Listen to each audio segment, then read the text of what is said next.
Hey and welcome. Before we begin tonight's journey into the vast silent desert of New Mexico, take a moment to settle in, find a comfortable position, let your shoulders drop away from your ears. If you find comfort in these stories and wish to return to this quiet place again, I invite you to subscribe. By doing so, you ensure that a new journey is always waiting for you when you need to rest. Now, take a deep breath in, hold it for a moment, and let it out slowly. Let us begin. The desert stretches endlessly beneath a pale blue sky, its sandy hues blending into a horizon that seems to breathe with ancient patience. This is New Mexico, a land carved by wind and time, where the earth itself tells stories of erosion and endurance. The sun hangs heavy over the landscape, casting long shadows across mesas and arroyos that have witnessed countless sunrises without ever changing their expression. In this vast emptiness, a transformation is about to begin, one that will turn an ordinary man into something unrecognizable, even to himself. There is something profoundly revealing about the places we inhabit. The flat, open terrain of Albuquerque mirrors a certain kind of internal landscape, a soul stretched thin by years of quiet disappointment. A high school chemistry teacher drives through these streets every morning, passing gas stations and fast food restaurants, strip malls, and parking lots. The geography around him reflects what he cannot yet articulate, a barrenness that has settled into his bones without his permission. The desert does not judge, it simply exists, indifferent to the hopes and failures of the people who cross its surface. Before any explosion, there's always stillness. Before any reaction reaches its violent conclusion, the elements must first be gathered, measured, and combined with precision. This is the nature of chemistry, and it is also the nature of fate. In a modest home, on a quiet street, a man wakes each morning and goes through motions he has repeated for decades. He teaches students who barely listen. He works a second job where customers treat him as invisible. The pressure builds invisibly, like gases accumulating in a sealed container, waiting for the spark that will change everything. Nature does not concern itself with human concepts of right and wrong. The rattlesnake strikes not out of malice, but out of instinct. The cactus hoards water not because it is greedy, but because survival demands it. The desert operates according to laws far older than civilization, laws that recognize neither ambition nor morality. When a man decides to step outside the boundaries that society has drawn for him, the landscape offers no commentary. The sun continues to rise and set. The wind continues to sculpt the sandstone. The universe remains utterly unconcerned with the choices made by any single creature crawling across its surface. Against this backdrop of brown and ochre, a recreational vehicle sits motionless on a dirt road. The image is almost absurd. This boxy machine, designed for family vacations, now positioned in the middle of nowhere, smoke rising from its ventilation. Inside, chemistry happens. Inside, a man in his underwear records a message for his family, believing he's about to die. The RV becomes a strange kind of poetry, a symbol of domesticity transformed into something dangerous. It is the American dream turned inside out, the promise of leisure and retirement converted into a laboratory for illegal production. Standing in such a place, any person would feel the weight of their own insignificance. The sky above extends in every direction, impossibly wide, impossibly deep. At night, the stars emerge in numbers that seem almost hostile, a reminder that human concerns occupy the smallest possible fraction of what exists. This feeling of smallness can crush a person or liberate them. For some, recognizing their own insignificance brings despair. For others, it removes all hesitation. If nothing truly matters on a cosmic scale, then the rules we create for ourselves become optional, negotiable, disposable. What unfolds in this setting is not merely a crime story or a family drama. It is something larger, a meditation on what happens when an ordinary life collides with extraordinary circumstances. The ingredients are familiar enough: a man facing his own mortality, a family struggling to make ends meet, a system that seems designed to crush anyone who plays by its rules.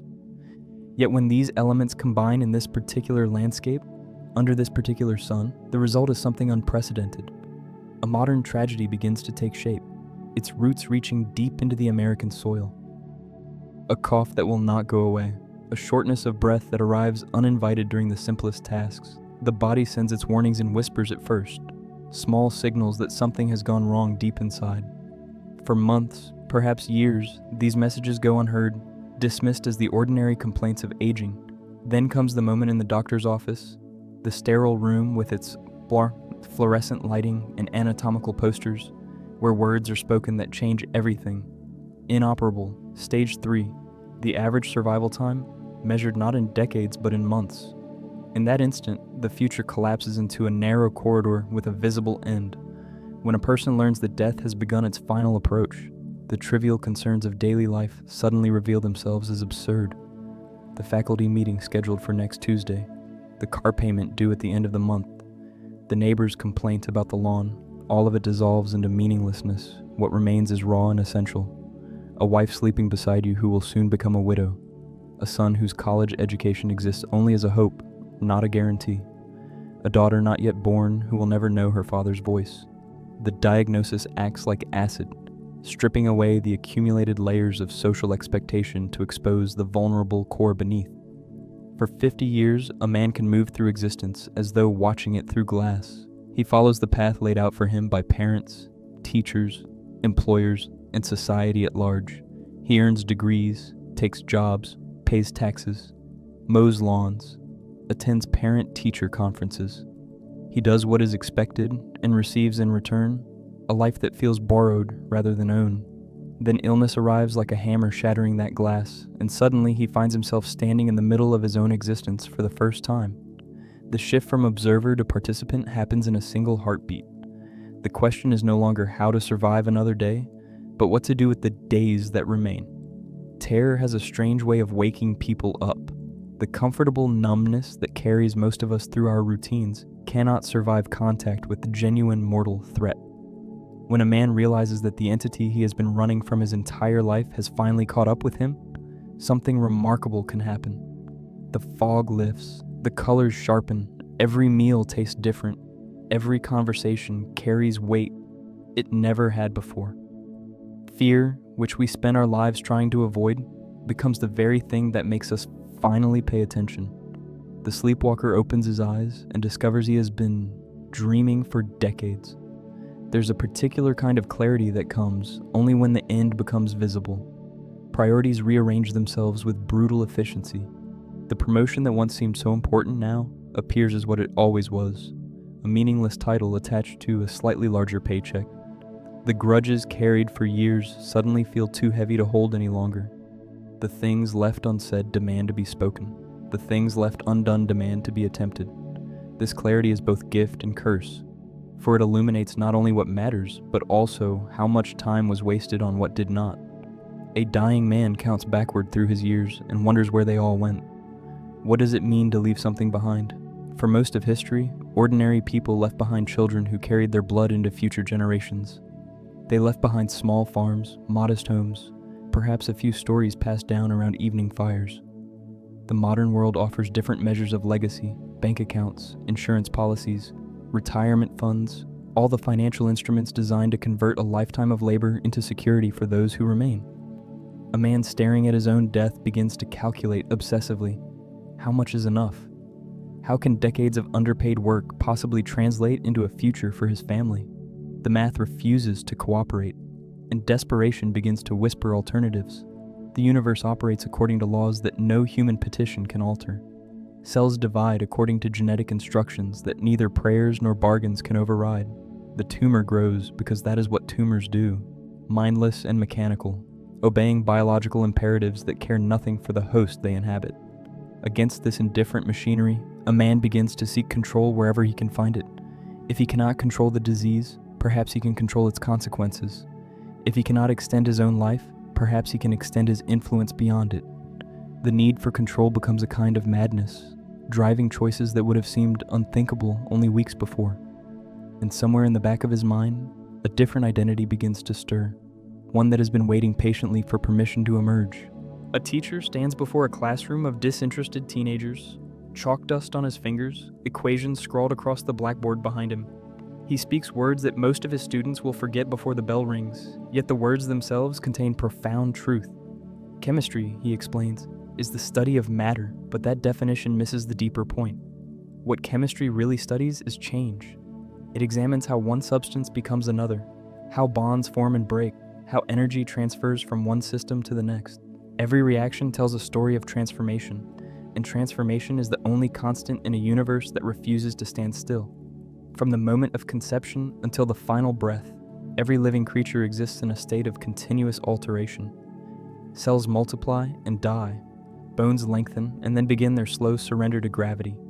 Hair grows, skin wrinkles, organs accumulate the damage of years. Growth and decay are not opposites, but partners in an endless dance, each one creating the conditions for the other. A seed cannot become a tree without destroying itself as a seed. A caterpillar must dissolve entirely before reassembling as a butterfly. The person you were at 5 years old no longer exists, except as memory and consequence. Transformation is not something that happens to life. Transformation is what life fundamentally is. The laws that govern heat and energy apply with equal force to the movements of the human heart. Energy cannot be created or destroyed, only converted from one form to another. The frustration swallowed during years of humiliation does not disappear simply because it goes unexpressed. It converts into something else, perhaps bitterness, perhaps resignation, perhaps a cold and patient rage that waits for its moment. Entropy, the tendency of all systems to move toward disorder, operates in marriages and careers just as surely as it operates in engines and stars. Without constant effort, without continuous input of energy, every structure eventually falls apart. A man who stops fighting to maintain his sense of self will find that self slowly dissolving into whatever shape his circumstances impose. In the study of molecules, there exists a concept called chirality that illuminates something important about fate. Certain molecules are mirror images of each other, identical in composition, yet fundamentally different in structure. Like a left hand and a right hand, they contain the same parts arranged in opposite orientations. One version of a molecule might cure disease, while its mirror twin causes harm. The difference between medicine and poison can come down to nothing more than spatial arrangement. Human beings face similar pivots throughout their lives. Two people with identical backgrounds might make choices that lead them in completely opposite directions. The ingredients matter less than how they are combined, and tiny variations in arrangement can produce wildly divergent outcomes. Consider what happens when ordinary materials encounter extraordinary conditions. Carbon, the element found in pencil lead and charcoal, becomes diamond under sufficient heat and pressure. The atoms themselves remain unchanged, but their relationship to one another transforms entirely. Resistance creates rigidity. Compression forces new bonds into existence. The same principle applies when circumstances press down upon a human life with unbearable weight. Some people crumble under such pressure, their structures collapsing into dust. Others undergo a more remarkable process, their fundamental nature reorganizing into something harder, sharper, more enduring. The pressure that destroys one person forges another into something unbreakable. Walk into any hardware store and you will find shelves lined with substances of tremendous destructive potential. Fertilizers that can level buildings, cleaning agents that can produce toxic gases, batteries containing acids capable of dissolving metal. The mundane world conceals explosive possibility behind packaging designed to appear harmless. A chemistry teacher understands this better than most. He knows that the ingredients for devastation sit in garages and garden sheds throughout every neighborhood, waiting only for someone with sufficient knowledge to combine them properly. This awareness changes how a person sees the world. The ordinary becomes dangerous. The household becomes an arsenal. Knowledge itself becomes a kind of weapon. Every action produces a reaction, and every reaction produces consequences that ripple outward in ways that cannot be fully predicted. A single decision creates conditions for the next decision, which in turn shapes the possibilities available after that. Cook one batch of product and a new pathway opens. Cross one moral boundary and the next boundary appears closer than it did before. The chain of cause and effect extends forward into a future that no one can see clearly, each link forged from the choices made in moments of crisis or opportunity. Life reveals itself as chemistry on a grand scale, an ongoing series of reactions that began before we were born and will continue long after we are gone, our brief participation leaving traces that persist in ways we can never fully know. The words come easily, rehearsed in the mirror of the mind until they sound completely natural. I'm doing this for my family. The phrase becomes a shield against doubt, a response to every whisper of conscience that dares to question the path being taken. A man tells himself that his motives are pure. that his hands remain clean because his intentions point toward love and provision. The family becomes an abstraction, a noble cause invoked to sanctify choices that would otherwise appear indefensible. As long as the words keep repeating, the truth can be held at a comfortable distance. Beneath every stated motive lies a tangle of unstated ones, roots reaching down into soil too dark to examine closely. A man who claims to act entirely for others might discover, if he were brave enough to look, that his actions serve purposes he cannot admit. The thrill of competence after years of feeling inadequate, the satisfaction of finally being recognized as exceptional, the pleasure of breaking rules imposed by a society that never valued him properly. These motivations hide behind the acceptable face of family devotion, using it as camouflage. Noble intentions provide excellent cover for impulses that would look ugly if exposed to daylight. The self proves remarkably skilled at constructing narratives that cast its desires in flattering light. Moral boundaries do not collapse all at once. They erode gradually, like riverbanks worn away by persistent current. The first transgression feels enormous, a leap across a chasm that seemed uncrossable. The heart pounds, the hands shake, the mind floods with justifications and reassurances. But once that first line has been crossed, the second crossing comes easier, then the third easier still.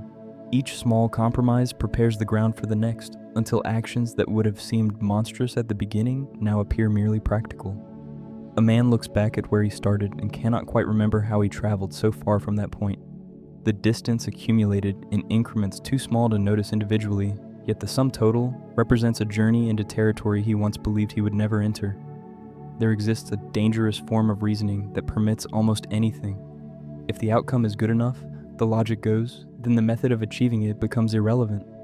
Sick children need medicine, so the production of illegal substances becomes a form of healthcare. Families need security, so the distribution of dangerous products becomes a type of financial planning. The ends wrap themselves around the means like vines strangling a tree, eventually hiding the original shape entirely. This way of thinking possesses seductive power because it contains a kernel of genuine truth. Outcomes do matter. Intentions do count for something, but the reasoning slides too easily into permission for anything, a blank check written against a future that may never arrive as promised. Fighting for something larger than yourself feels different from ordinary selfishness. The energy changes, the hesitation diminishes. When a man believes he serves a righteous cause, he taps into reserves of determination that pure self-interest cannot access. Martyrs throughout history have endured suffering that would break anyone acting merely for personal gain. This is the intoxicating aspect of the righteous cause, the way it elevates ordinary actions into something that feels almost sacred. Providing for a family becomes a holy mission. Protecting loved ones from poverty becomes a crusade. The sense of purpose fills spaces that had felt empty for years, and the man wonders how he ever lived without this fire burning in his chest. The human mind possesses remarkable capacity for keeping contradictory truths in separate compartments. In one room sits the loving husband and father who helps with homework and attends school functions. In another room entirely sits the manufacturer of poison who enables addiction and funds violence. A wall stands between these rooms, thick enough that neither occupant needs to acknowledge the other's existence. This separation allows daily life to continue with surprising normalcy. Dinner conversations proceed without mention of what happened during the day. Bedtime routines unfold as they always have. The compartmentalization works so well that sometimes the man himself forgets which room he currently occupies. He becomes two people sharing a single body, each one convinced of his own reality. The most dangerous lies are the ones we tell ourselves with complete sincerity. External deception requires constant maintenance, exhausting vigilance against contradictory evidence. But internal deception operates on a different principle entirely. Once a man truly believes his own fabricated story, he no longer needs to maintain it consciously. The false narrative becomes indistinguishable from memory, woven into the fabric of identity itself. He recounts his motivations and genuinely believes what he is saying. He defends his choices with passion because he experiences that passion as authentic. The original truth, the uncomfortable reality that started the whole construction, sinks deeper and deeper beneath layers of revision until it becomes nearly inaccessible. And when that buried truth finally forces its way back to the surface, the reckoning proves devastating. Living two lives requires twice the energy of living one. Every interaction demands calculation, a rapid sorting of which version of the self should appear in this moment, with this person in this context. The mind becomes a switchboard, constantly routing conversations through filters that determine what can be said and what must remain hidden. Simple questions become potential traps. Where were you this afternoon? Why do you smell like chemicals? Who called you just now? Each answer must align with the official story while avoiding the territory of the secret one. The mental effort of this continuous performance drains reserves that once went toward genuine connection and presence. A small device fits easily into a pocket, unremarkable in appearance, yet heavy with significance. The second phone represents a parallel existence, a portal into the hidden life that must never intersect with the visible one. It vibrates with messages that cannot be explained, connects to voices that cannot be introduced, stores information that would unravel everything if discovered. The owner checks it compulsively, then hides it with equal compulsion. Where to keep it becomes a problem requiring constant attention. The car, the office, the back of a drawer, each location carries its own risk of discovery. This small rectangle of plastic and circuitry becomes the physical manifestation of duplicity, a talisman of the secret self. Intimacy cannot survive in an atmosphere thick with concealment. The very act of keeping secrets erects invisible barriers between people who once shared everything. A wife reaches for her husband in the night and finds him distant, his thoughts clearly somewhere she cannot follow. She asks what troubles him and receives answers that sound correct but feel hollow. The distance grows incrementally, measured not in miles, but in the accumulation of unspoken truths. Conversations become performances, affection becomes routine. The shared life continues in its outward form while its interior substance slowly drains away, leaving only the shell of a marriage where a living partnership once existed. Quiet moments become the most dangerous. In the noise and activity of daily life, the secret can be managed, pushed to the periphery of attention by the demands of the immediate. But silence invites reflection, and reflection leads inevitably toward the hidden truth. Lying in bed while the rest of the house sleeps, a man stares at the ceiling and feels the fear coiling in his stomach. Every creak of the floorboards sounds like approaching footsteps. Every ring of the telephone might be the call that brings everything crashing down. The fear of discovery becomes a constant companion, present even in moments that should feel safe. Rest becomes impossible when the mind cannot stop calculating probabilities of exposure. At first, the deceptive persona feels like a costume, something put on for specific occasions and removed when no longer needed. The man remembers who he really is underneath the performance, but time works strange effects on identity. The costume begins to fit more comfortably than the original skin. The lies come more easily than the truth. The persona developed for the secret life starts to feel more authentic than the mild-mannered version presented to family and colleagues. A troubling question emerges in the darkness of sleepless nights. Which face is the mask, and which is the true self beneath? Perhaps the answer shifts depending on who is asking, or perhaps both faces have become equally real, equally false, impossible to separate from one another. Family dinners unfold with careful choreography. Forks scrape against plates. Ice settles in glasses. Someone mentions something that happened at school or work, and the appropriate responses are offered. But beneath the surface normalcy, an ocean of silence churns. The secrets sitting unspoken at the table take up more space than the food, more space than the people themselves. A son looks at his father and sees only what he has always seen, not suspecting the stranger who inhabits that familiar body. A wife passes the salt and does not realize she is serving a man who has become partially unknown to her. The lies do not merely occupy the spaces between words. They have become the foundation upon which every conversation now rests. Some knowledge cannot be shared, and the inability to share it creates a particular kind of loneliness. A man carries the full weight of his secrets without assistance, unable to distribute the burden among confidants who might help him bear it. He cannot speak to his wife, his son, his colleagues, his friends.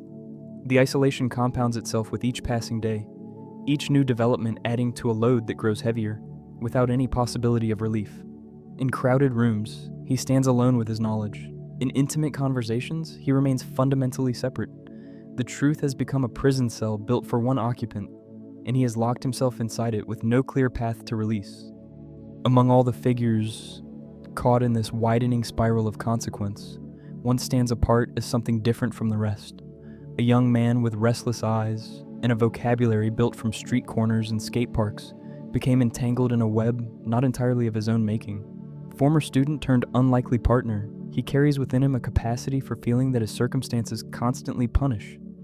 While others calculate profit margins and territorial advantages, this lost soul stumbles through events that wound him deeply, his emotional core exposed and unprotected, despite every effort to appear hardened. His journey runs parallel to his former teacher's transformation, yet moves in a direction that is somehow both darker and more redemptive. Fathers shape their sons through presence and through absence, and the absence often leaves deeper marks. The young man grew up in a home where expectations ran high and disappointment became routine. His parents looked at him and saw failure, saw wasted potential, saw a reflection that embarrassed them. So he stopped trying to be what they wanted and became instead what they feared. The streets offered alternative families, crews and gangs, and loose affiliations of other lost children seeking belonging. Drug dealers became mentors, fellow users became brothers. The guidance he received led him further from safety, but at least it was guidance, at least someone noticed him, at least somewhere he mattered. Loyalty flows freely from those who have received little of it themselves. The desperate need to belong makes a person vulnerable to exploitation by anyone willing to offer a sense of inclusion. When a former teacher reappeared with a proposition, the young man recognized an opportunity to prove himself valuable to someone who had once dismissed him as worthless. The partnership became more than business. It became a chance to demonstrate competence, to earn respect, to hear words of approval that his own family had withheld. This craving for validation made him tolerate treatment that should have driven him away. It made him return again and again to a relationship that damaged him, because the moments of recognition felt worth any price. Beneath the loose clothing and crude language hides something that circumstances have tried repeatedly to destroy. A capacity for love that survives despite everything, an instinct toward kindness that emerges in unexpected moments. He takes care of those weaker than himself, protects children from dangers he knows too well, forms attachments that leave him devastated when they inevitably break. The hardness is performance, a survival mechanism developed through years of learning that softness gets you hurt. But the performance never quite convinces, especially not to those who look closely. His eyes betray him constantly, revealing the wounded boy who never received what he needed and never stopped hoping someone might finally provide it. Those who recognize vulnerability in others can choose to protect it or exploit it. A skilled manipulator understands exactly which words will produce compliance from someone starving for approval. Praise lands with tremendous impact on ears that have heard mostly criticism. Expressions of confidence inspire desperate efforts to justify that confidence. The young partner finds himself performing increasingly dangerous tasks because his teacher expressed belief in his abilities. He accepts blame he does not deserve because acceptance feels like connection. He returns to work after being beaten, betrayed, and nearly killed, because somewhere beneath the mistreatment he still senses something like paternal investment, even if that investment has more to do with business than with genuine care. Reality becomes unbearable, and so it must be escaped. The drugs that started as rebellion became necessity, a way to quiet the noise inside, to blur the edges of memories too sharp to touch directly. Each loss adds to the weight that demands numbing. A girlfriend overdoses, friends die violently. Innocent people suffer because of choices he participated in making. The guilt accumulates like sediment, layer upon layer, until the only relief comes from substances that temporarily dissolve the self that carries all this pain. Addiction is not really about the drugs themselves. It is about the unmanageable feelings that the drugs make manageable, the unbearable truths that become bearable only when consciousness itself is altered. What the young man seeks throughout his long ordeal is something quite simple, though circumstances make it impossibly complicated to obtain. He wants a place where he belongs, people who choose him without conditions, walls that will hold against the chaos pressing in from all directions. Every relationship he forms represents an attempt to construct this home, and every loss represents another demolition. Yet he keeps trying. He keeps attaching. He keeps hoping that the next connection will finally be the one that holds. This persistence in the face of repeated devastation marks him as something other than the hardened criminal he sometimes pretends to be. It marks him as someone still capable of faith, still reaching toward a future where pain might finally transform into something gentler. Long before the diagnosis, long before the desert laboratory and the double life, there existed a different version of this story. A young scientist with extraordinary talent stood at the threshold of greatness, his mind burning with ideas that would eventually prove worth billions. He worked alongside partners who shared his vision, building something from nothing in the way that only the young and brilliant can imagine doing. The company they founded together bore a name that combined the elemental symbols of their fields, a clever marriage of chemistry and ambition. Everything seemed possible in those early days. The future stretched out like an open highway with no visible speed limit. Then came the departure, the reasons for which remained somewhat obscure even to those involved. A relationship complicated matters. Personalities clashed in ways that could not be resolved. Perhaps fear played a role, or impatience, or simple miscalculation about where the real value lay. Whatever the cause, the young scientist sold his share of the enterprise for a small sum and walked away. He took a teaching position, started a family, settled into a life of modest respectability. Meanwhile, the company he helped create grew into something enormous. The partners he left behind became wealthy beyond imagination. The name he helped conceive now appeared on buildings, on awards, on the lips of people who would never know he had any connection to it at all. The past has a way of contaminating the present when it contains wounds that never properly healed. Watching former colleagues achieve extraordinary success while standing in front of a classroom of indifferent teenagers produces a specific kind of anguish. The comparison runs constantly in the background of every thought, measuring current reality against what might have been. A man looks at his modest home, his struggling finances, his invisible career, and cannot help but calculate the difference. The numbers are so vast they become almost meaningless, yet they carry tremendous emotional weight. Every financial stress, every professional humiliation, every moment of feeling undervalued connects back to that original departure, that single decision that divided one possible life from another. Pride wounded in youth does not simply heal with time. It festers beneath the surface, sending toxic tendrils into every subsequent experience. A brilliant mind forced to explain basic concepts to students who do not care feels the insult daily. A man who knows his own worth watches lesser talents receive recognition and reward while he remains anonymous. The toxicity of this wounded pride colors perception itself, making every slight feel intentional, every success enjoyed by others feel like theft of what should rightfully belong to him. Envy becomes a constant companion, whispering its corrosive observations about the unfairness of how the world distributes its prizes. The buyout that seemed reasonable at the time reveals itself through hindsight as a catastrophic error. A few $1,000s exchanged for what would eventually become billions. The mathematics of this transaction haunt every subsequent financial decision.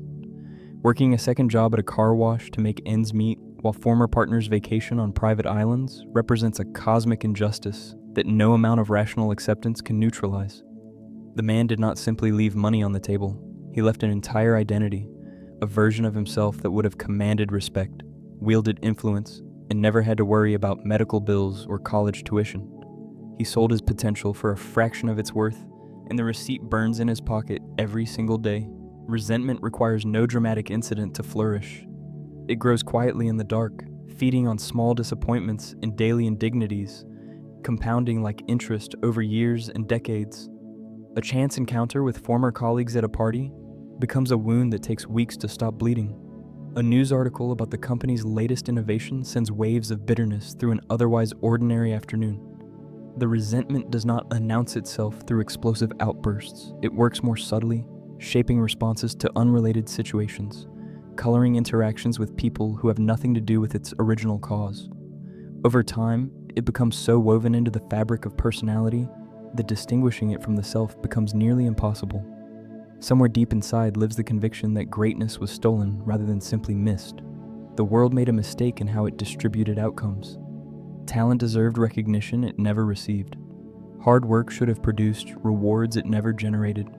This belief functions as both comfort and poison, offering an explanation for disappointment while simultaneously preventing acceptance of how things actually are.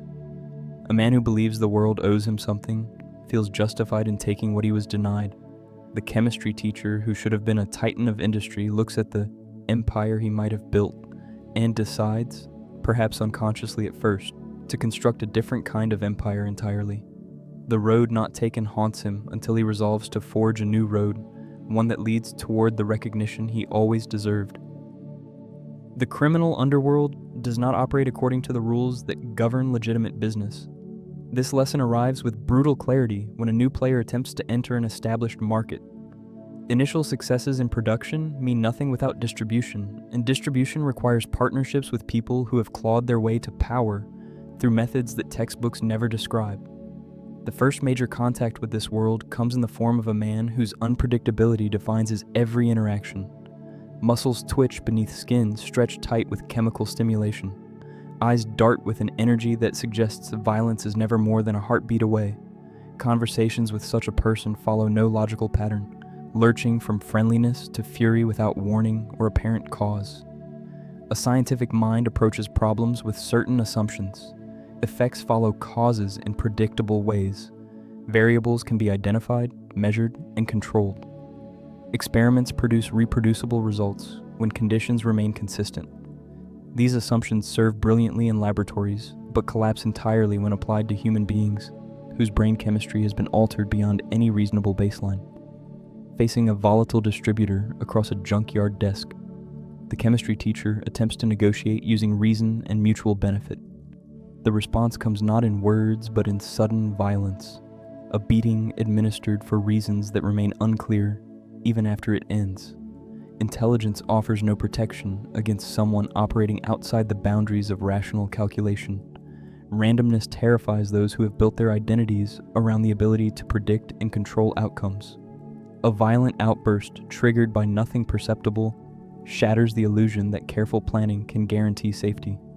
The criminal ecosystem contains predators who strike not because striking serves their interests, but because striking is simply what they do.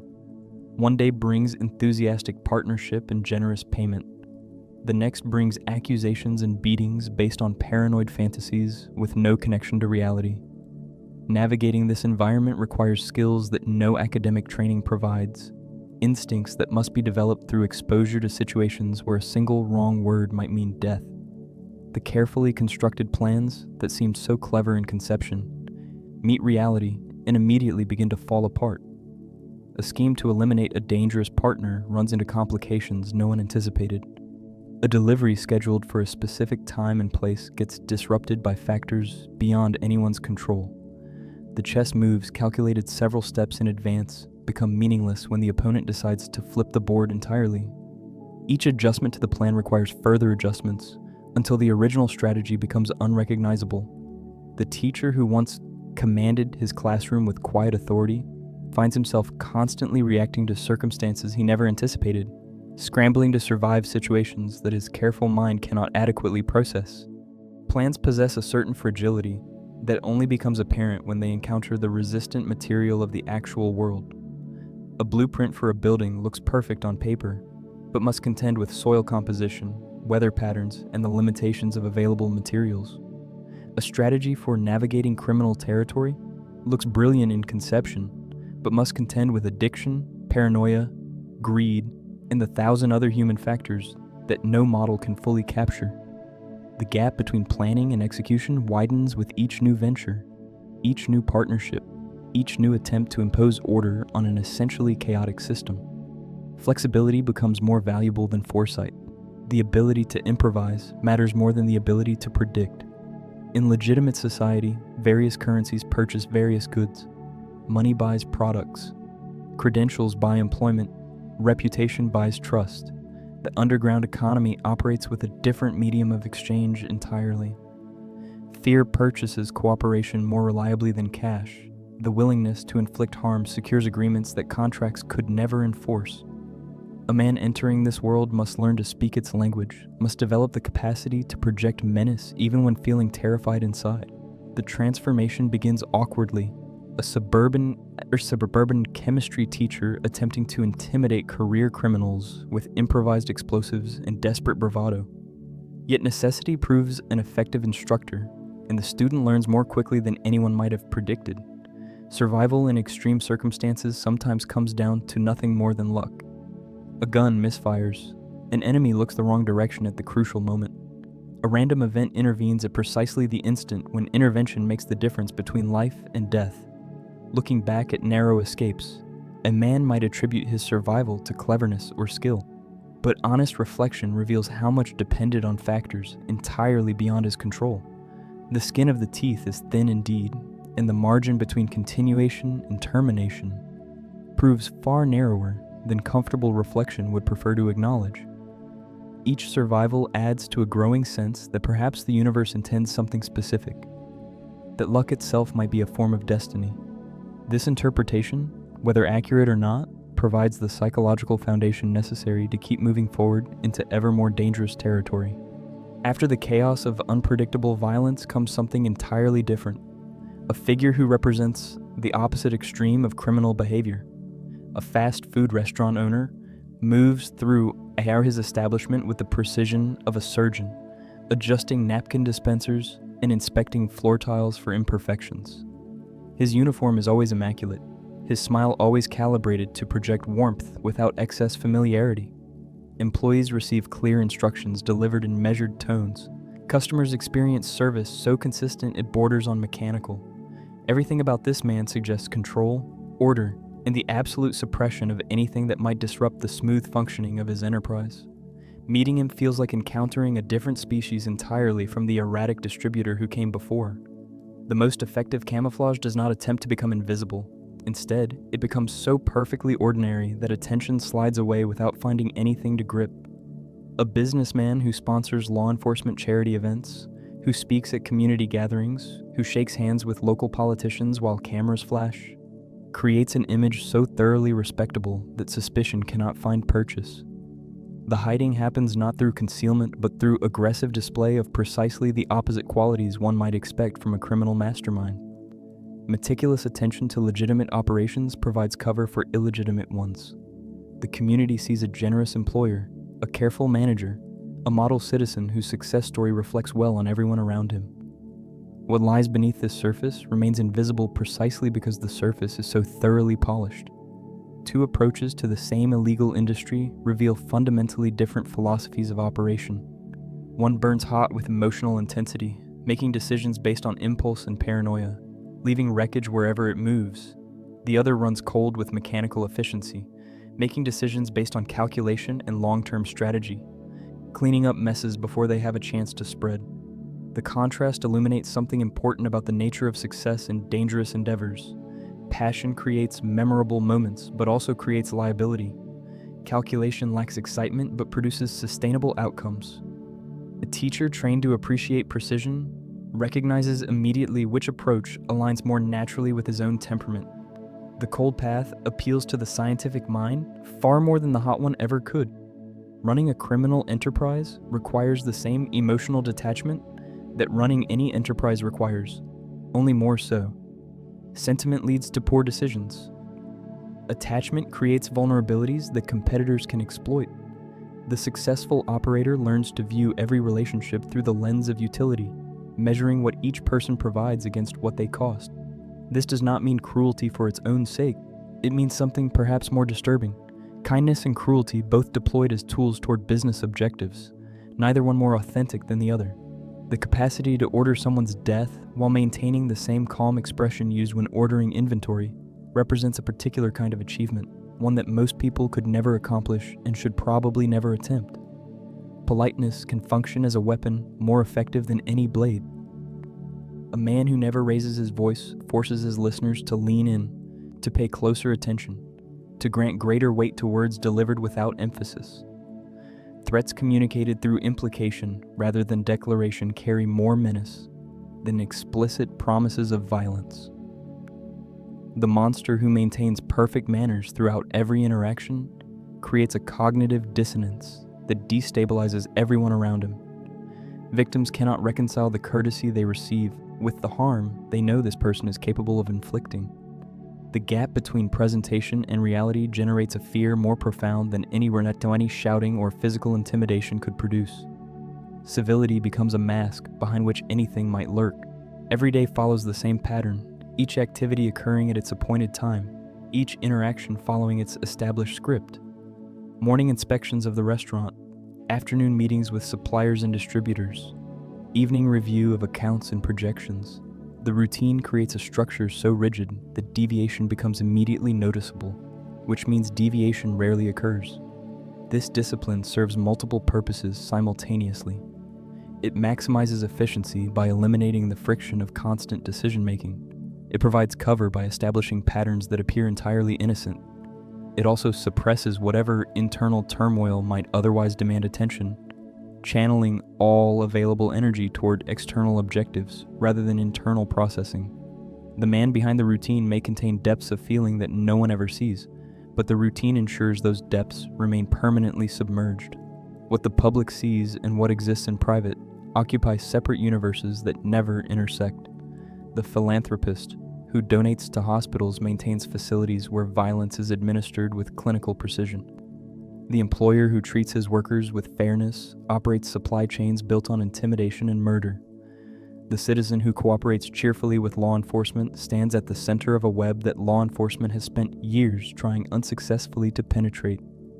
This duality is not hypocrisy in the conventional sense, because hypocrisy implies a gap between stated values and actual behavior.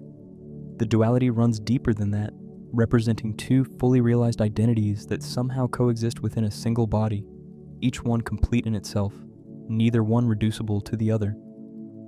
While one man builds an empire on perfect order, another finds his mind unraveling over the smallest disruption.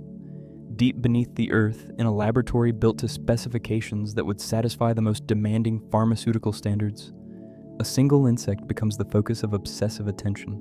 The fly buzzes through sterile air, landing on surfaces that must remain uncontaminated, threatening the purity of a product that demands perfection. Hours pass in pursuit of this tiny intruder. Equipment designed for complex chemical synthesis sits idle while a grown man chases something smaller than his thumbnail. The behavior makes no rational sense given the actual threat the creature poses to production quality. Yet the chase continues, driven by something that has nothing to do with chemistry and everything to do with what the fly has come to represent. Perfection tolerates no deviation. A single flaw in an otherwise flawless system draws the eye irresistibly, demanding attention that the surrounding excellence cannot command. The mind fixates on what is wrong rather than appreciating what is right.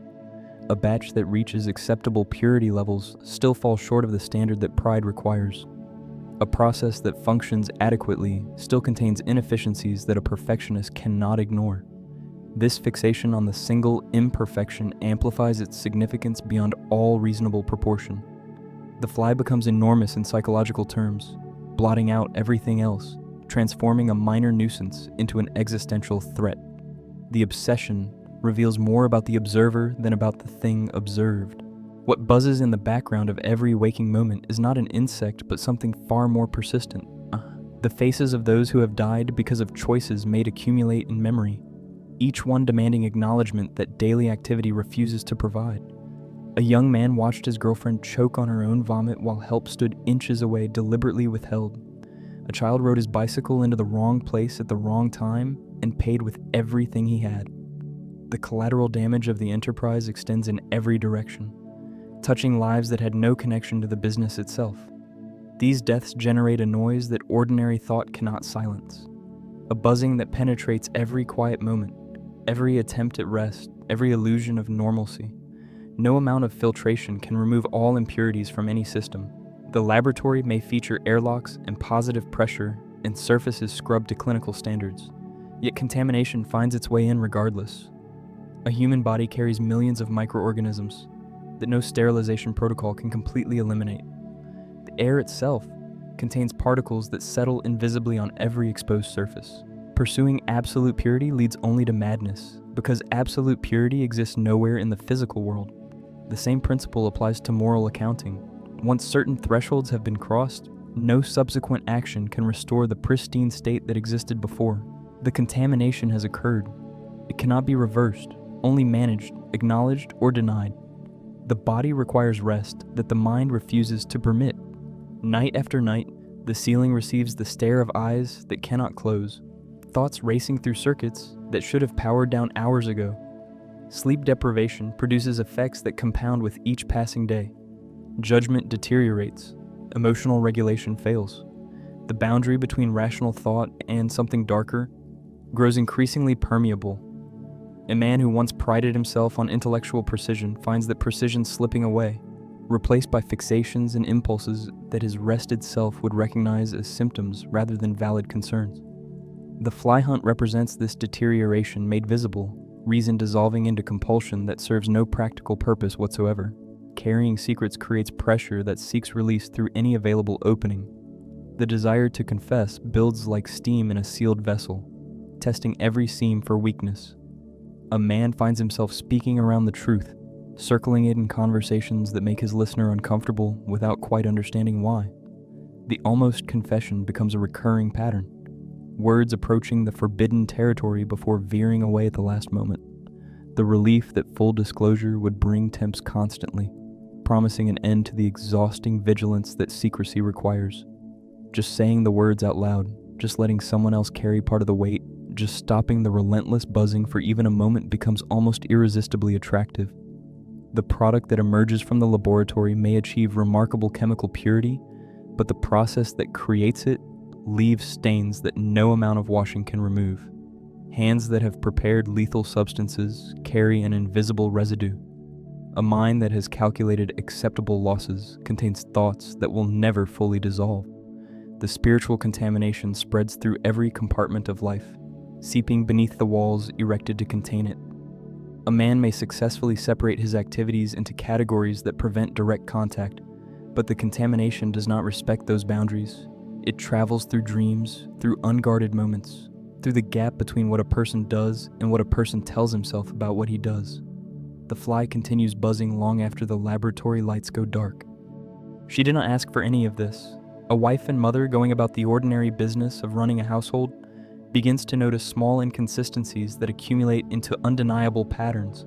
Unexplained absences stretch longer and longer. Money appears from sources that resist explanation. The man she married recedes behind a mask she does not recognize. Confrontation yields only more lies, more evasions, more reasons to distrust everything she once believed about her life. Discovery, when it finally comes, arrives not as a single revelation, but as a gradual collapse of the architecture of denial. The truth emerges piece by piece until ignoring it becomes impossible. The moment of knowing creates a division that cannot be undone. Before she existed as an innocent party, uninvolved and therefore blameless. After, she becomes something more complicated. Knowledge transforms the knower. Witnessing a crime without reporting it carries its own moral weight. Benefiting from proceeds without questioning their origin implicates the beneficiary. The transition from victim to something else happens by degrees so small that no single step feels decisive. One day she is a wronged spouse deserving sympathy.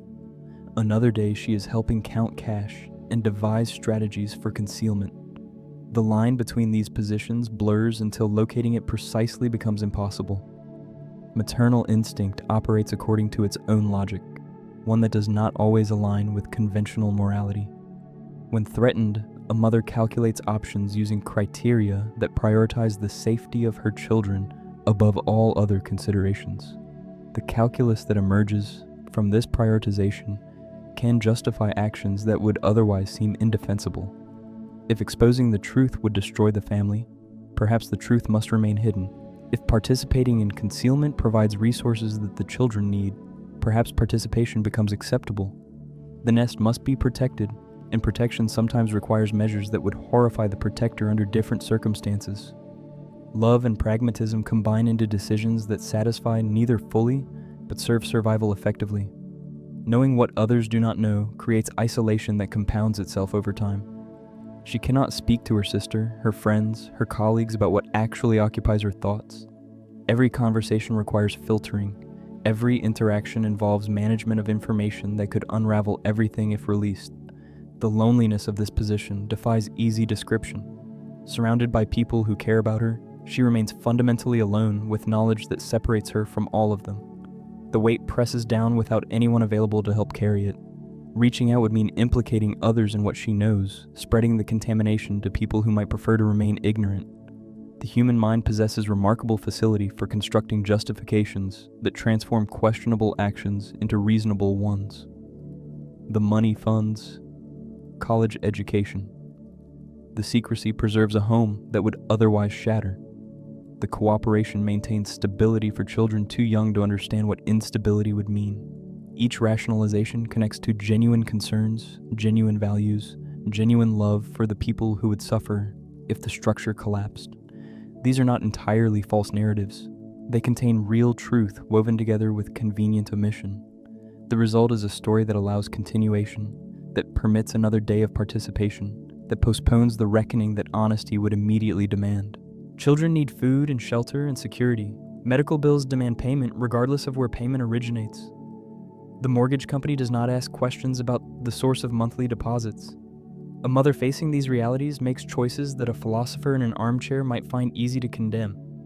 The pragmatism required to actually raise a family in difficult circumstances does not submit gracefully to abstract ethical frameworks. Survival operates in the immediate term. Principles operate in the theoretical long term. When these two domains conflict, the immediate often wins, simply because it refuses to wait. The terrifying clarity of pragmatic motherhood cuts through moral complexity with brutal efficiency. Words left unspoken carry their own kind of volume. The choice not to call law enforcement constitutes a form of statement. The decision to remain in a home where criminal proceeds accumulate represents a position taken. Silence cannot claim neutrality when silence enables continuation of what would otherwise be stopped. She understands this, even when she wishes she did not. Her wordlessness speaks constantly to herself, if to no one else. Every day that passes without exposure is a day of active participation, regardless of how passive that participation might feel. The bystander who watches and does nothing becomes part of the event being watched. The boundary between observation and involvement dissolves under the pressure of sustained proximity. A federal agent dedicates his career to hunting the very thing that sits across from him at family gatherings. The irony would be almost comedic if its consequences were not so devastating. Years of investigation, thousands of hours spent analyzing evidence and tracking distribution networks, all while sharing holiday meals with the mastermind he seeks. The proximity that should make detection easier instead makes it nearly impossible. Familiarity breeds assumptions. The mind cannot reconcile the brother-in-law who fumbles with barbecue tongs with the calculating criminal who has built an empire. The image simply does not fit, and so the mind refuses to construct it. Those we love occupy a protected category in our perception. We extend to them the benefit of every doubt, interpret their behavior through the most charitable possible lens, dismiss evidence that would alarm us coming from anyone else. This generosity becomes a vulnerability when the loved one harbors secrets that charity cannot accommodate. The agent sees nervousness and attributes it to health concerns. He notices inconsistencies and explains them away as the ordinary confusion of a man under stress. The affection that binds family together becomes the very mechanism that prevents recognition of what that family contains. Love creates blindness not through magic but through the simple unwillingness to see what seeing would destroy. The hunt consumes years of professional effort, following trails that lead nowhere, constructing theories that collapse under scrutiny, always sensing that the target remains just beyond reach.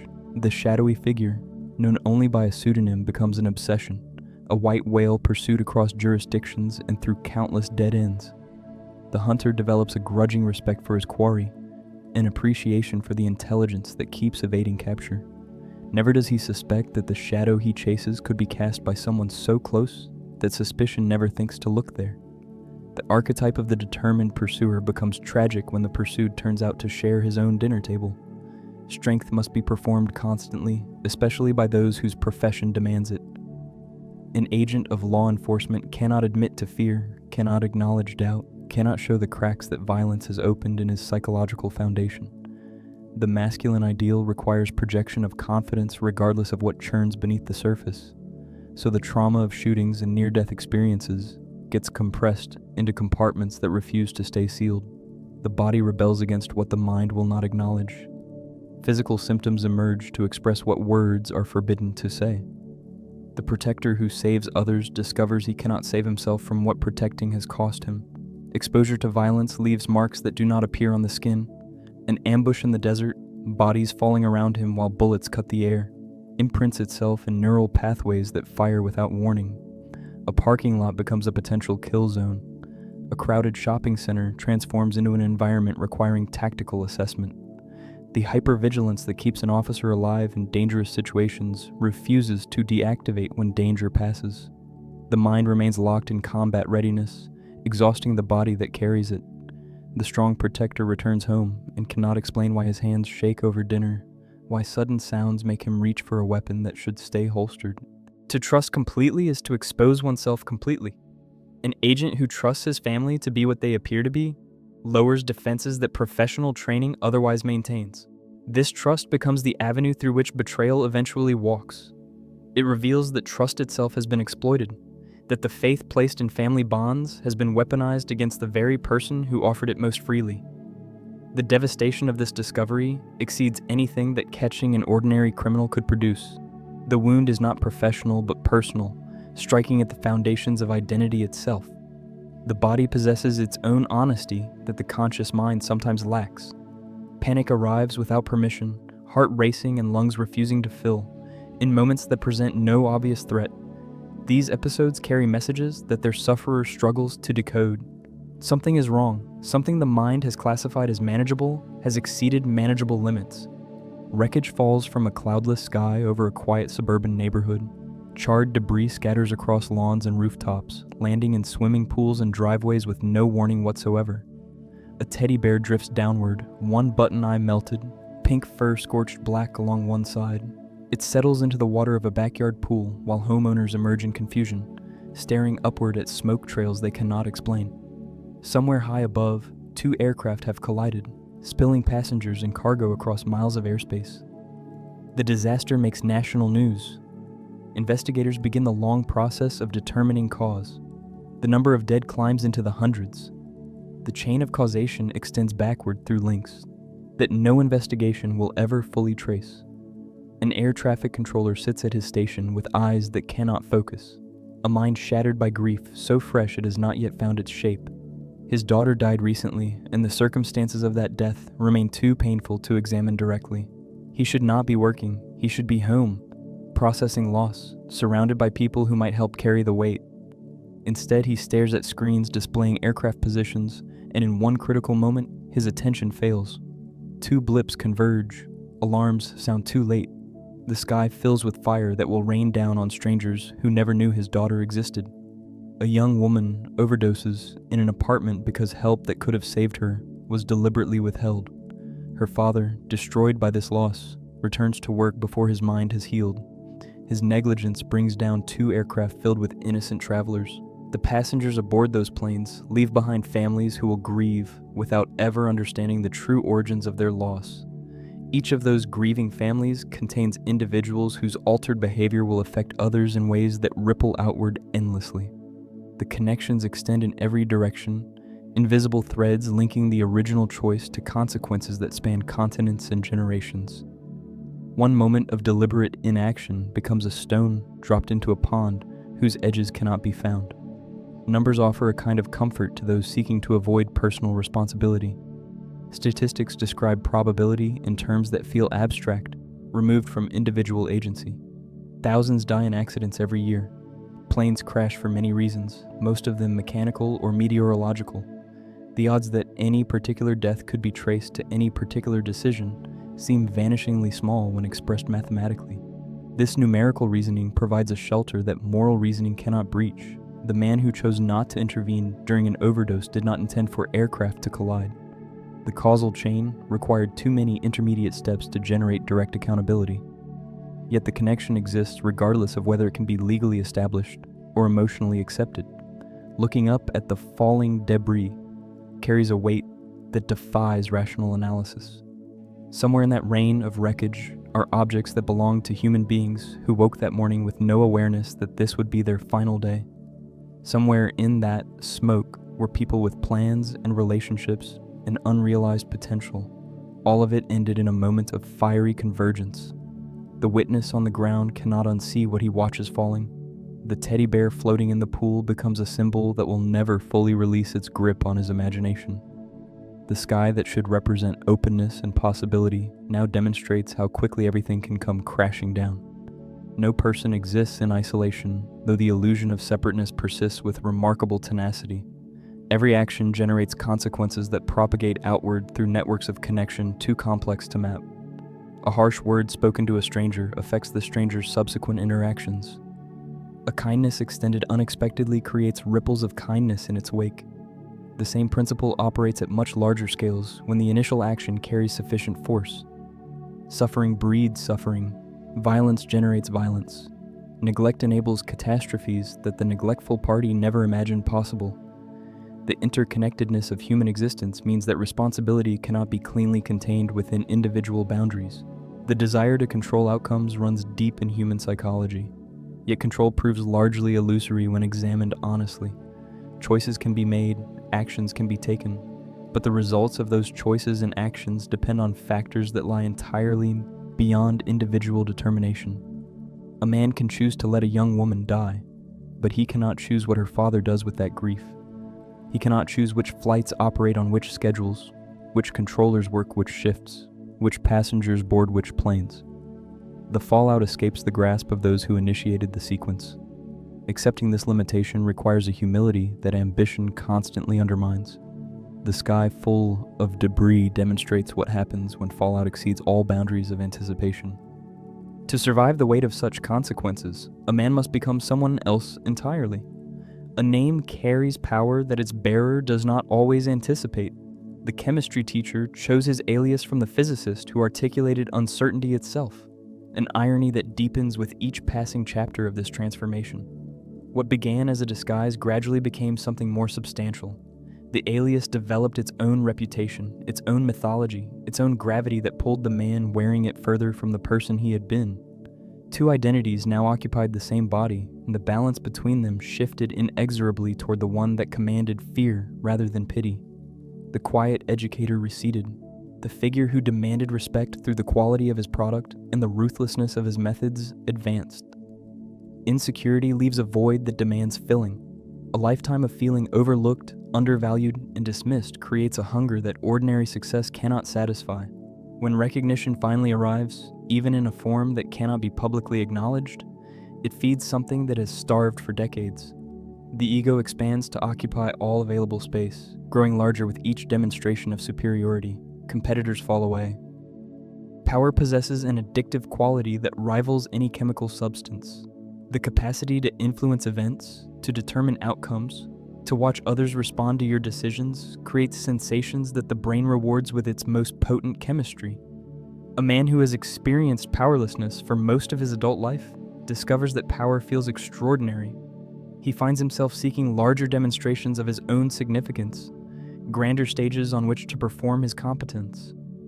The product itself becomes secondary to what producing it proves. The money becomes secondary to what earning it demonstrates. The addiction is not to wealth or even to the work, but to the feeling of mattering that both provide. A confrontation in the desert distills everything into a single demand. Rivals who doubt his identity receive an ultimatum delivered with complete conviction.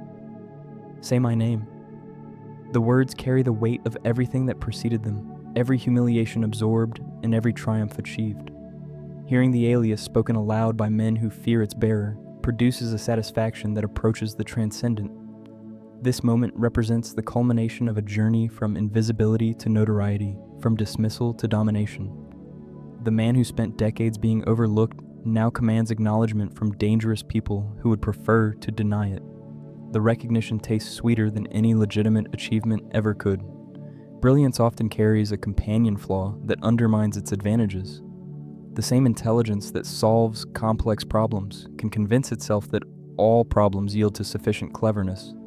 The same confidence that enables bold action can blind its possessor to dangers that less confident observers would immediately recognize. Pride accumulates with each success until it forms a barrier that accurate information cannot penetrate. Warnings go unheeded because the genius has proven the doubters wrong so many times before. Threats go unaddressed because addressing them would require admitting vulnerability. The tragic flaw operates invisibly, shaping decisions in ways that will only become apparent when catastrophe arrives. Excellence becomes a cage when it demands constant demonstration. A man who needs to be the best cannot accept adequate performance, even when adequate performance would attract less attention and generate fewer risks. The pursuit of purity percentages that exceed all practical requirements reveals priorities that have drifted far from their original moorings. The competition now is not with other producers, but with his own previous achievements. Each batch must surpass the last, each problem must receive the most elegant possible solution.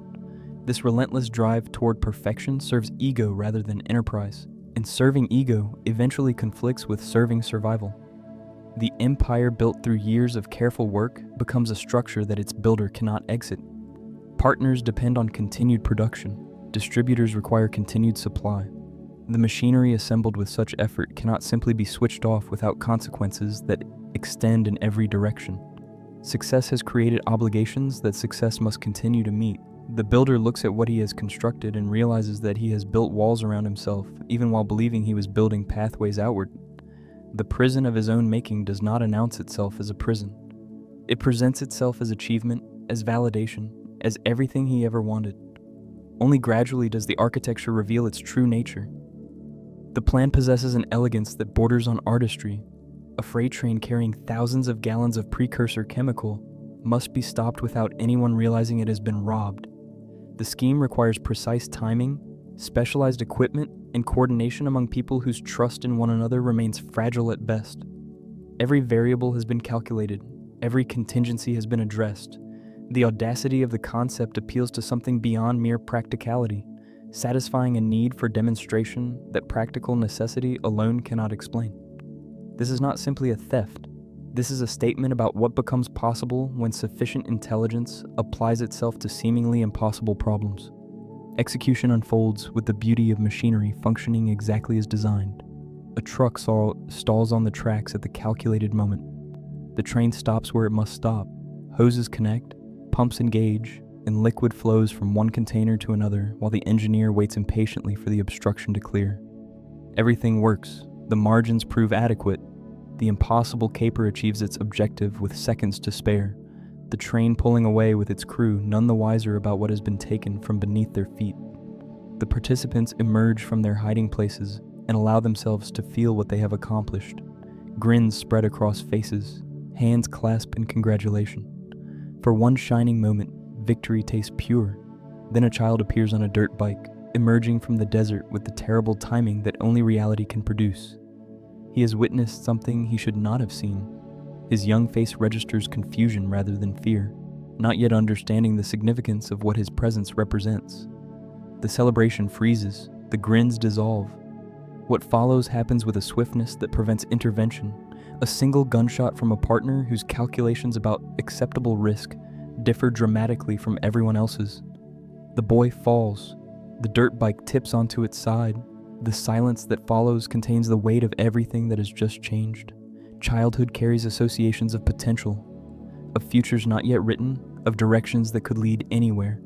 The boy on the bike represented all of this, a life just beginning its exploration of what its existence might offer. His elimination destroys more than a single person. It destroys a symbol of possibility itself. The wave he offered before his death contained nothing but innocent friendliness, the greeting of a child raised to acknowledge strangers politely. That wave now haunts every subsequent moment, appearing unbidden in quiet hours, demanding acknowledgement that daily activity refuses to provide. The dirt bike becomes an artifact of loss, too profound for language to adequately address. Standing over the result of success, its architects confront what success has cost. The chemicals secured through such careful planning now shares storage space with knowledge that no amount of product can justify. Victory has been purchased with currency that no legitimate accounting could ever balance. The thrill that animated the operation drains away completely, replaced by something cold and heavy that settles into the stomach and refuses to leave. What felt like triumph moments ago now feels like something else entirely. The words for it resist formation. The mind shies away from applying them directly. Disposal requires attention to details that no one anticipated needing to address. A body must be handled. Evidence must be eliminated. The earth must receive what the earth should never have been asked to accept. The work happens in silence, broken only by the sounds of labor, shovels cutting into sand, containers being sealed, traces being erased with the thoroughness that other aspects of the enterprise have always received. Joy gets buried alongside its interruption. The hole in the ground serves purposes beyond concealment, marking a location in memory where something precious got left behind permanently. The operation must continue because the operation cannot acknowledge what continuing now costs. Schedules demand adherence. Partners expect their shares. The machinery keeps grinding forward regardless of what has fallen into its gears. Looking back would require seeing what cannot be unseen, feeling what cannot be processed while work remains to be done. So the gaze stays fixed forward, and the feet keep moving in the direction they were already traveling, and the damage recedes into a distance that each step increases. The boy on the dirt bike becomes a figure growing smaller in the rearview mirror of consciousness, never disappearing entirely, but never permitted to approach any closer than memory absolutely requires. A storage unit on the outskirts of town contains a pile that defies comprehension.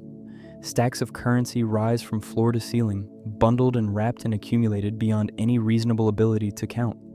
The sum represented by this pile exceeds what most families earn across multiple generations. It could purchase homes, fund educations, secure retirements, eliminate every financial concern that has ever troubled its owner.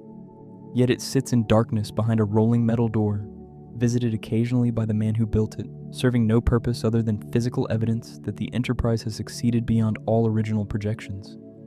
Money possesses value only when it can be exchanged for other things. Currency sitting in a storage unit purchases nothing.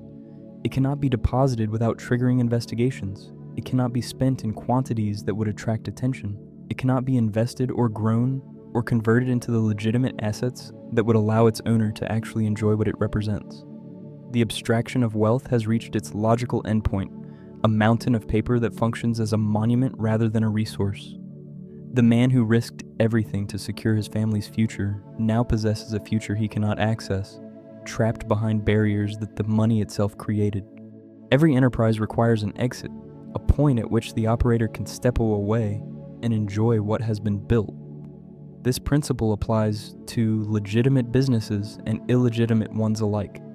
Yet the machinery assembled over these years includes no mechanism for graceful departure. Partners expect continued participation. Distributors require continued supply. The organization depends on the specific expertise that only its founder can provide. Walking away would mean abandoning everything to people whose competence remains unproven and whose loyalty remains uncertain. The exit that should have been planned from the beginning was never planned at all, and its absence now becomes apparent as walls that permit no passage. Somewhere along the way, the definition of success shifted without announcement. The original goal involved a specific number, a sum sufficient to provide for family needs after the provider could no longer provide. That number was reached and then exceeded again. Yet the reaching brought no satisfaction, no sense of completion, no signal that the work could finally end. Accumulation became its own purpose, the pile growing not because more was needed, but because growing the pile had become the activity that gave shape to days. Success measured in quantity has no natural stopping point. There's always more to acquire, always another milestone to surpass, always another demonstration of capability to perform. The weight settles into shoulders that have carried too much for too long. Managing an empire requires constant vigilance, constant problem solving, constant attention to threats that emerge from every direction. Competitors must be monitored, partners must be managed, supply chains must be maintained despite disruptions that arrive without warning. The stress accumulates in muscles that never fully relax, in a mind that never fully rests, in a body that shows the strain through symptoms that medical attention cannot fully address. The enterprise that was supposed to provide security has instead become the primary source of its opposite, generating anxiety that legitimate employment never approached. Visiting the storage unit produces not satisfaction, but something closer to despair.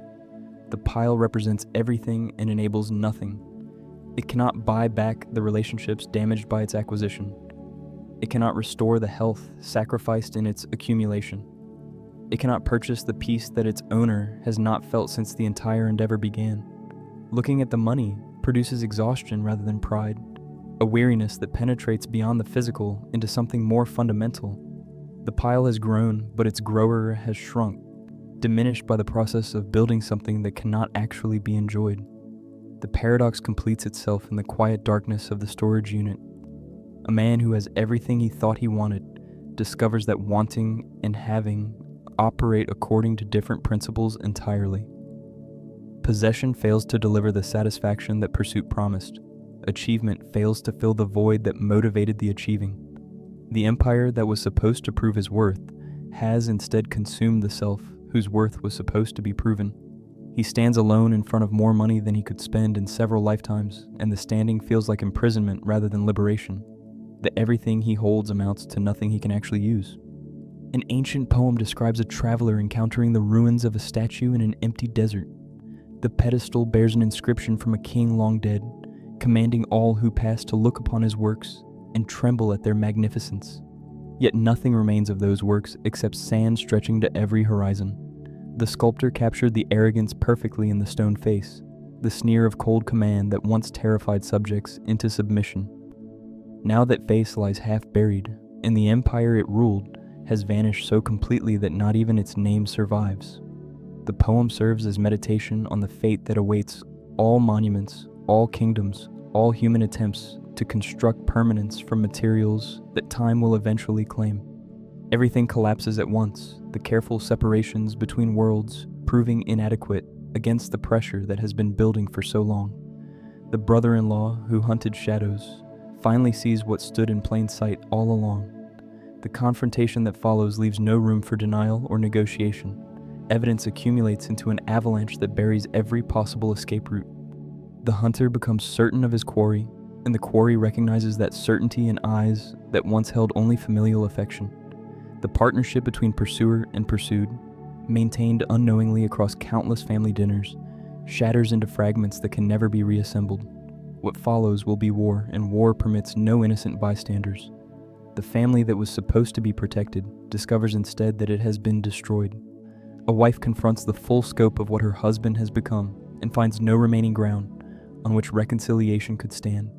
A son learns that the father he defended against suspicion deserved every accusation and more. A daughter too young to understand will grow up with stories that paint her father as a monster, never knowing the man who once held her with genuine tenderness. The structure that all the money was supposed to preserve lies in ruins more complete than any physical demolition could achieve. The walls still stand, but the home has been emptied of everything that made it worth protecting. A telephone rings in a house now occupied by strangers wearing badges and carrying weapons. The call comes from a man who knows he is being recorded, who understands that anything he says will be analyzed for evidence of his location. The words that emerge serve purposes beyond their surface meaning. Accusations fly toward a wife who deserves none of them. Cruelty designed to be overheard by listeners who will interpret it as proof of her innocence. The performance requires speaking the opposite of truth, playing a monster so convincingly that the real monster disappears behind the performance. Love expresses itself through apparent hatred, protection through apparent attack. The call ends, and what it accomplished will only become clear later. Dignity departs by degrees when circumstances strip away every support that dignity requires. A man who commanded fear now runs from those who would capture him. A mastermind who orchestrated complex operations now hides in vehicles driven by strangers paid to ask no questions. The surrender to fate happens not in a single moment of capitulation, but through accumulated erosion of alternatives. Each option closes, each path forward narrows, until the only remaining direction leads toward an ending that the man himself did not choose. The architect of his own rise discovers that his fall follows blueprints drawn by forces entirely outside his control. The desert receives everything eventually. The same landscape that witnessed the beginning of this transformation now witnesses its conclusion. Sand blows across roads that carried product to distribution points. Sun bleaches the bones of those who fell along the way. The empire that seemed so substantial reveals itself as temporary, already fading from the memories of those who participated in its operation. The desert does not remember. It simply continues, indifferent to the dramas that unfold across its surface, patient in its certainty that all human construction will eventually return to the dust from which it was raised. After the gunfire stops and the sirens fade and the helicopters return to their bases, a silence settles over everything. The noise of the preceding months and years has filled so much space that its absence feels almost physical. The storm has passed. The destruction it caused will take years to fully assess. But the immediate violence has ended, and in its wake comes a stillness that the participants barely remember. The desert knew this silence before humans arrived and will know it again after humans depart. The brief disturbance of empire building amounts to nothing against the scale of geological time. The sand shifts slightly in the evening breeze, already beginning the slow work of burial. Snow falls on a cabin hidden among trees that have never heard of Albuquerque. The structure sits at the end of a road that barely qualifies for the name, miles from any neighbor, invisible to satellites that might be searching for a fugitive whose face has appeared on national broadcasts. Inside, a man who once commanded an empire now commands nothing but the small space between wooden walls. The fireplace provides heat, canned goods provide nutrition. A barrel collects water from a nearby stream. The arrangements sufficient for survival are entirely insufficient for anything resembling life. This is not hiding. This is a form of burial that happens before death officially arrives. The mind requires occupation, and when meaningful occupation disappears, the mind begins consuming itself. Hours stretch into days that differ from one another only by the position of sunlight through grimy windows. The past replays in endless variation, decisions revisited and alternatives imagined that lead nowhere because the actual past cannot be revised. Conversations with people who are not present occur aloud, their absence making no practical difference in this solitude where no one would hear regardless. The torture of isolation operates not through external infliction but through the prisoner's own consciousness, trapped in a skull with nothing to contemplate except what has been lost and what can never be recovered. Once a month, a van arrives, carrying supplies and something more valuable still. A man emerges and spends a single hour in the cabin, accepting payment for his time and his silence. The conversation covers nothing of significance. News from the outside world filters through in fragments that only emphasize the exile's removal from everything that once mattered. When the hour ends, the visitor departs, leaving behind another stretch of days measured only by meals and the movement of shadows. The companionship purchased at such expense provides momentary relief that makes the subsequent loneliness even more acute. Human contact has become a commodity, and the buyer can afford only the smallest possible quantity. Stacks of cash occupy a corner of the cabin, more money than most people will see in their lifetimes, yet functionally worthless in this context. No store exists within walking distance. No service accepts payment from a man whose face appears on wanted posters. The currency that was supposed to secure a family's future now serves only as evidence of how thoroughly the original purpose has been betrayed. Looking at the pile produces something between bitterness and absurdity. All that risk, all that sacrifice, all that moral compromise, condensed into paper that cannot purchase a single hour of genuine human connection or a single moment of peace. Through a small television that receives limited channels, glimpses of the abandoned world occasionally appear. News programs mention the ongoing investigation. Former associates give interviews from prison. The family that was supposed to be protected appears in footage that suggests lives continuing without the protector who caused so much damage. The world moves forward because worlds always move forward, indifferent to the presence or absence of any particular individual. Watching from this frozen distance produces the strange sensation of attending one's own funeral, observing how things proceed when you are no longer there to influence them. The observation provides little comfort and considerable pain. The body deteriorates in ways that mirror deterioration of a different kind. Weight falls away from a frame that no longer bothers with proper nutrition. Skin takes on the pallor of someone who rarely sees sunlight. The cough that started everything returns with increased insistence, reminding its host that the original deadline has not been canceled, merely postponed by circumstances that no longer seem like victories. The physical decline reflects something truer than any mirror could show. The moral decay that began with the first batch of product has worked its way outward, manifesting now in flesh that displays the consequences of choices made when consequences seem manageable. Sitting alone as another night falls over the frozen landscape, the exile contemplates what actually mattered all along. The money never mattered. The recognition never mattered. The empire and its expansion never mattered in any way that currently provides warmth or comfort. What mattered was waking up beside another person. What mattered was the sound of children in adjacent rooms. What mattered was belonging to a structure larger than the self, a family that gave meaning to efforts that otherwise pointed nowhere. That wealth has been squandered more completely than any financial fortune could be. Its loss cannot be counted in currency. Its recovery cannot be purchased at any price. The words have been rehearsed so many times, they lost all meaning long ago. For the family, the phrase emerged whenever justification was required, a shield held up against any accusation, any doubt, any whisper from conscience that dared question the path being traveled. The family needed money. The family needed security.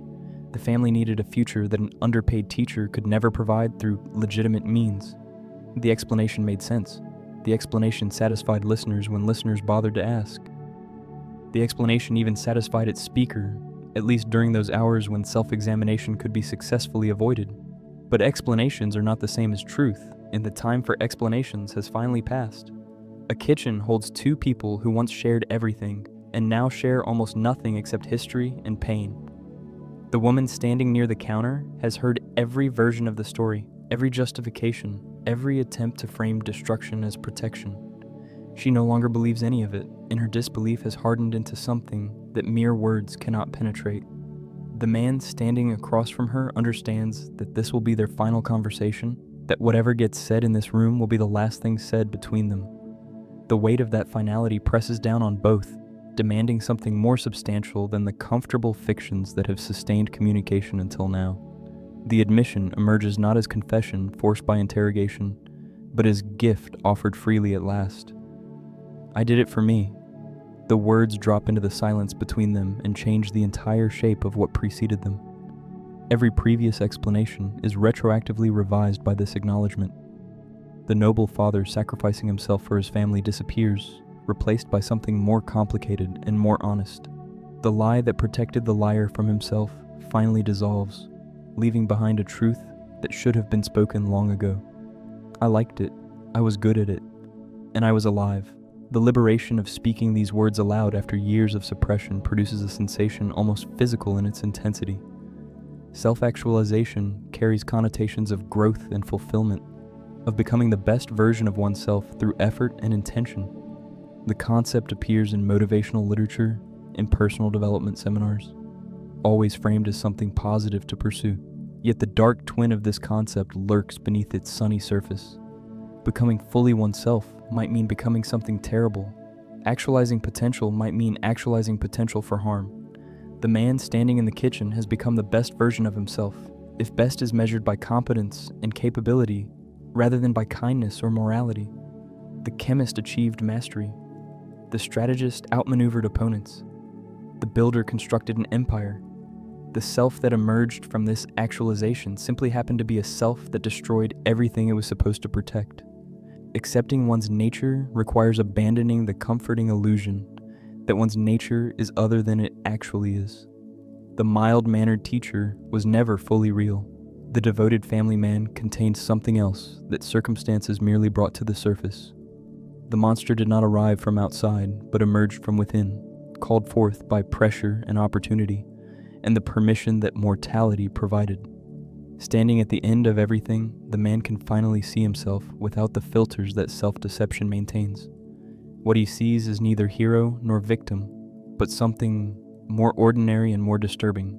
A human being who made choices that expressed who he truly was and who that person truly was turns out to be someone capable of causing tremendous harm while feeling tremendously alive. The door to the past swings shut with this honesty in ways it could not have closed without it. All the unspoken truths that festered between husband and wife have finally been spoken. The air clears, not into warmth or reconciliation, but into something clearer than fog. She sees him now as he actually is, perhaps for the first time since everything began. He sees himself reflected in her gaze without the distortions that both of them previously maintained. The seeing hurts, but the hurt carries a cleanliness that deception never permitted. Whatever comes next will come to people who have stopped lying to each other and to themselves. Their final moment together contains no embrace, no tears, no dramatic farewell of the kind that fiction prefers. It contains instead two people standing in a kitchen, having said what needed saying, preparing to part in directions that will never again intersect. The clarity between them is terrible and precious, a gift purchased at extraordinary cost but genuine nonetheless. She will remember this version of him, the one who finally told the truth.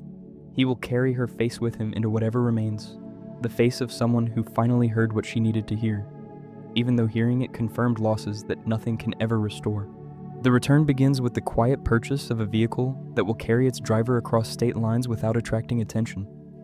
Maps are consulted, routes are planned.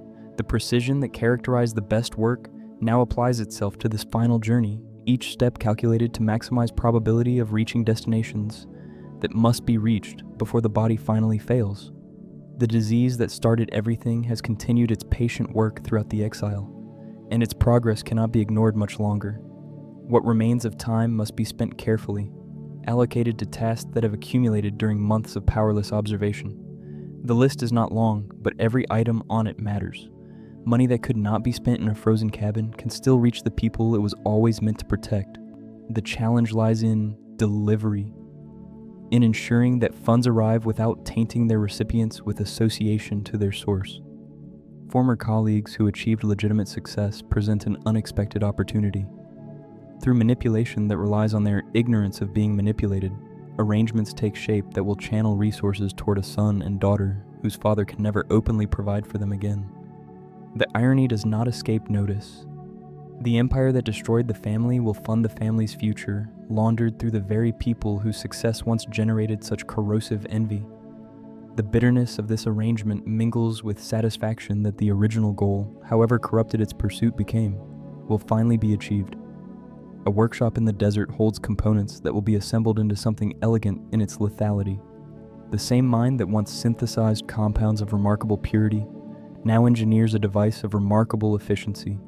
Science serves its master one final time, transforming automotive parts and electrical components into an instrument capable of correcting imbalances that have troubled the architect's sense of completion. Those who stole what he built must answer for the theft. Those who corrupted his creation with their incompetence must face consequences for that corruption. The work proceeds with the calm focus of someone who has nothing left to lose and therefore nothing left to fear. Unfinished business creates a particular kind of psychological weight. The mind keeps returning to loose ends, to accounts left unsettled, to debts unpaid in either direction. Closing these loops provides relief that approaches the spiritual, a sense of things being put right that their wrongness has prevented for too long. Each task completed removes an item from the list that has been compiling since the exile began. Each enemy addressed eliminates a source of ongoing disturbance. The satisfaction is not joy, precisely, but something related to it. The contentment of a craftsman finishing work that demanded everything he had to give. A compound in the desert holds someone who matters more than settling scores. The lost son, the tragic partner, the young man whose capacity for feeling made him vulnerable to exploitation by those who saw him only as a tool, remains imprisoned by captors who have no intention of releasing him alive. The rescue requires everything that remains, every resource hoarded for this purpose, every calculation performed during months of enforced stillness. The plan accounts for variables that lesser planners would overlook. The execution depends on timing precise to the second. What waits at the end of this particular loop is not satisfaction, but something closer to redemption. If redemption remains possible for someone so thoroughly beyond its reach, two figures face each other amid the aftermath of violence that has just concluded. Bodies lie where bullets dropped them.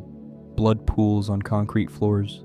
The device performed exactly as designed, sweeping the room with fire that discriminated only by height, sparing those who understood to stay down. The older man and the younger one share a look that contains everything their history includes: the teaching and manipulation, the partnership and betrayal, the harm inflicted and the attempt now made to address it. No words are necessary. The nod that passes between them communicates acknowledgement, perhaps forgiveness, perhaps simply recognition that their story has reached its conclusion. Then the younger one departs, walking toward a future that the older one will not see. What remains takes only moments to complete. The final targets have been eliminated. The resources have been directed toward their intended recipients. The lost one has been freed from his cage. The list compiled during months of isolation has been addressed in its entirety. The calm that settled over these final days persists through their completion, a peace that nothing in the preceding chaos ever permitted. The plan has been executed. The accounts have been settled. What happens next lies outside the scope of planning, belonging to a domain where intention no longer applies and only consequence remains. Footsteps echo through a space that hums with the quiet energy of machinery waiting to be used. The laboratory stretches out in all directions, its equipment gleaming under fluorescent lights, its surfaces clean and ready for work that will never be performed by the hands now trailing across them. This is the culmination of everything. the physical manifestation of capability that the world refused to recognize until recognition came in forms that could never be publicly acknowledged. Walking among these vessels and tubes and monitoring stations feels like walking through a cathedral, built to honor a god that only one worshiper truly understands. The machines have asked nothing and judged nothing throughout all the years of collaboration. They performed their functions with perfect reliability, converting raw materials into product without questioning the purposes that product would serve. Unlike partners who betrayed or family members who recoiled, the equipment maintained its relationship with the operator, without complication or disappointment. Valves opened when instructed, temperatures held at specified levels, reactions proceeded according to the laws that governed them, laws that never changed their minds or developed moral objections. In the end, these silent companions proved more faithful than any human connection, their loyalty expressed through consistent performance rather than through words that might have been lies. The product that emerged from this collaboration achieved something remarkable: purity levels that competitors could not approach, consistency that built a reputation across territories that never met its creator. The blue color became a signature, recognized by consumers who cared nothing about the chemistry behind it, but understood implicitly that this particular shade meant quality beyond what alternatives could provide. Perfection is rare in any field. Achieving it in a field where precision determines not just commercial success, but survival required dedication that few could sustain. The reflection carries no false modesty. What was created here was exceptional by any measure that could be applied. Fingers brush across metal surfaces still cool to the touch. The smell of chemicals lingers in air, filtered by systems designed to remove any trace of what happens within these walls. These sensations constitute a language that the body learned long before the mind found words for it. The weight of a flask, the sound of liquid transferring between containers. The visual satisfaction of watching a reaction proceed exactly as predicted. This vocabulary predates everything else, reaching back to a young student who first discovered that the material world could be understood, manipulated, and mastered through knowledge carefully applied. The laboratory speaks in that original tongue, and the listener understands every word. Peace arrives in forms that cannot be anticipated. A man who has known little peace throughout the preceding years finds it now in this room, surrounded by the instruments of his greatest achievement. The body has already begun its final surrender, a wound leaking life onto the floor with each passing minute. Yet the pain seems distant, belonging to a body that the mind has already begun releasing.